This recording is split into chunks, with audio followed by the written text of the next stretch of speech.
E agora, vamos começar esse novo ciclo. Caminhada poética. Bom dia! Entre todas as nossas caminhadas diárias, essa é uma caminhada diferente. Essa é uma caminhada poética. Sejam bem-vindos a esse novo ciclo. Sejam bem-vindos a essa caminhada, onde vocês poderão, junto comigo, contemplar uma bela poesia. Eu vou começar esse novo ciclo falando de uma escritora pra lá de especial, pra lá de incrível. Uma mulher com ideias vibrantes, uma memória incrível. Este ano de 2020, ela completaria 100 anos de idade. Ah, essa mulher com ideias tão vibrantes, tão pra frente, pra sua época. 1943, quando ela começou realmente a escrever. E em 1970, ela estourou, ela já estava estourada, né? Com tanta gente que se identificava com o que ela escrevia. Era uma escrita diferente, era uma escrita fácil, como ela mesma dizia. Era uma escrita fácil, mas diferente, porque ela tratava de cotidiano, ela tratava de amor, ela tratava de ódio e ela apresentava para vocês contos, poesias, novelas. Ah, então como eu ia falando, Clarice Lispector. Ela mesma não compreendia como o Lispector chegou na sua vida. Aos 2 meses de idade, juntamente com a sua irmã, também batizada com o nome brasileiro de Elisa, e ela como Clarice, ganharam em si o sobrenome Lispector. E segundo a Clarice, esse sobrenome, ele veio perdendo algumas letras no meio do caminho até chegar o Lispector. Era uma pessoa que pouco se compreendia, confusa, se sentia caótica, se sentia cansada. Ela veio a falecer de uma doença crônica aos 57 anos. 56 para 57. Foi uma perca irreparável para a nossa literatura brasileira. E essa mulher é tão incrível, e eu tenho tanta história para contar dessa mulher, que eu começo hoje o ciclo Caminhada Poética. E a minha primeira poeta homenageada é ela, Clarice Lispector, que comemoraria esse ano o seu centenário, os seus 100 anos de vida.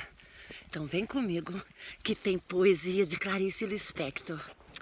Clarice Lispector, ela foi uma visionária do seu tempo, enquanto literatura brasileira. Ela nasceu na Ucrânia e, como eu havia contado, aos quase 2 meses de idade, ela e a família toda migraram para o Brasil e ficaram entre Recife, Rio de Janeiro, e na sua adolescência conheceu o Rio de Janeiro. Aos 20 e poucos anos ela casou com um diplomata brasileiro. Foi quando ela se mudou e foi morar fora do país. Mas ela não lançou os seus livros. Ela só foi lançar os seus livros aqui no Brasil. Como ela mesma dizia, ela era amadora. Não era uma escritora profissional. Ela não esperava essa fama toda. Ela não esperava que o público, tanto jovem, maior idade, independente da idade, se identificasse com a sua obra. Ela não sabia dizer qual era o ponto forte da sua obra. Ela não sabia dizer qual era o público-alvo. Ela não sabia dizer muitas coisas sobre ela mesma. Ela é meio confusa, mas diante de uma personalidade forte, enigmática, carismática também. Porque através dos seus textos, das suas palavras, ela escrevia coisas muito, muito naturais, muito cotidianas. Foi assim com o livro Laço de Família, foi assim com Água Viva e dentre outras milhares de obras dela. Infantil, ela fez 3 e estava escrevendo um 4º livro, um pouco antes de falecer. Passei a madrugada assistindo uma entrevista dela, a última entrevista dela, na TV Cultura, onde ela muito séria, muito na dela, como ela dizia, muito na dela, ela ficava muito na dela. Mas ela sorria também, ela dizia que conseguia ser feliz. Tinha 2 filhos, Paulo e Pedro. E ela escrevia tanta coisa maravilhosa. As poesias dela me tocam hoje. Me tocam hoje, com 46 anos de idade. Quase o tempo da sua morte. 43 anos, né? Da sua morte. Quer dizer, quando ela morreu, eu estava nascendo. E a escrita, ela, como eu estava falando, ela se sentia amadora e não profissional. Por quê? Porque ela não queria perder a liberdade dela. Ela não queria ter o compromisso de escrever todos os dias. Ela estava afim, ela escrevia. Não estava afim, ela ia fazer outra coisa. Fumar os seus inúmeros cigarros. Uma vez dormiu com o cigarro aceso, botou fogo no seu apartamento. Queimou a mão, teve que fazer uma cirurgia. Por isso que uma das mãos dela era um pouco mais atrofiada. E nessa época, ela queria escrever e não conseguia. Ela pouco escrevia na mão, tá? Ela escrevia mais datilografando. A datilografia para ela era a inspiração. Assim como eu também, quando eu sento assim, na frente de um teclado. Então é isso. Quando ela queria escrever, ela não podia. Mas a maioria das vezes, quando pôde, quando conseguiu, ela fez sim lindas histórias. E hoje ainda eu recito para você uma linda poesia dessa escritora maravilhosa. Eu ficaria aqui a manhã inteira falando dela. Falando do quanto ela era enigmática. O quanto ela toca a gente. O quanto as suas palavras te desperta algo, te faz pensar. Te faz pensar, te faz refletir. Te faz parar para analisar. São tantas frases. Ela dizia que a obra dela mais confusa para ela é uma coisa que ela não entende. É sobre a história do ovo e da galinha. Confesso que esse livro eu ainda não li. Mas eu tenho minhas curiosidades para saber o porquê essa obra foi tão confusa para ela. Mas eu sei mais ou menos assim, dentro da minha concepção e das leituras que eu já fiz dela e de toda a minha compreensão diante dessa autora incrível que é Clarice Lispector, realmente é um mistério.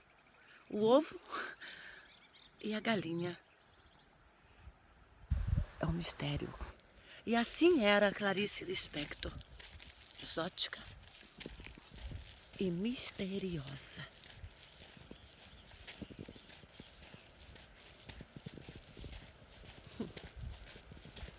Clarice Lispector me despertou tantas vontades, tantos gostos. Eu amo a literatura brasileira. Falar dessa autora para mim é muito emocionante, porque ela me remete a lembranças muito boas, que envolve poesia, que envolve caminhada, estrada. É a vida. A vida são ciclos. E começa agora um novo ciclo. Caminhada poética. E vai ser dentro dessa caminhada poética que eu vou todos os dias, pela manhã, enviar uma poesia aqui no meu story. Então, não sai daí. Fica comigo.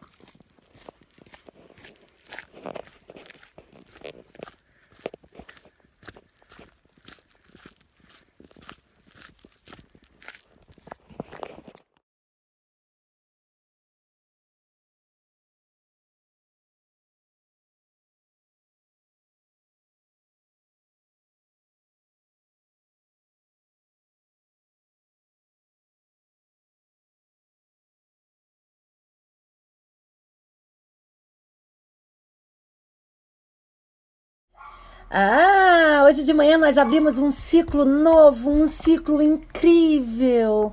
Vão ser alguns dias de poesia, caminhada poética.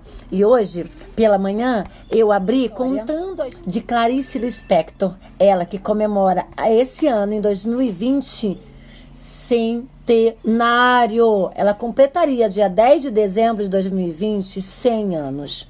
Ela veio a falecer em dezembro, um dia antes do seu aniversário, em 1977, aos 56 anos. Faltando aí um dia para completar 57 anos. Uma triste perca. Eu não era nascida, mas eu cresci. Isso é muita sabedoria. Quando fazemos tudo, absolutamente tudo, para que nos amem e não conseguimos, resta-nos um último recurso. Não fazer mais nada. Absolutamente nada. Por isso digo, quando não obtiver o afeto ou a ternura que havíamos solicitado, melhor será desistirmos e procurar mais adiante os sentimentos que nos negaram. Não fazer esforços inúteis, pois o amor nasceu ou não, espontaneamente, mas nunca por força de imposição.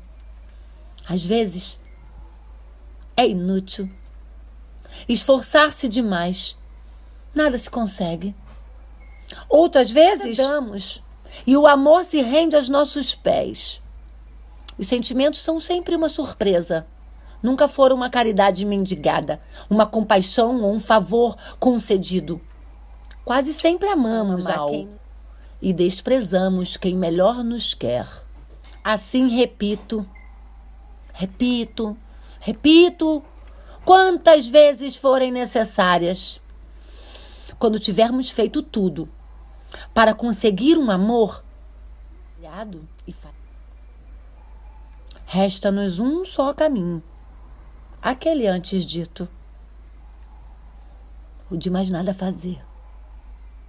Clarice Lispector.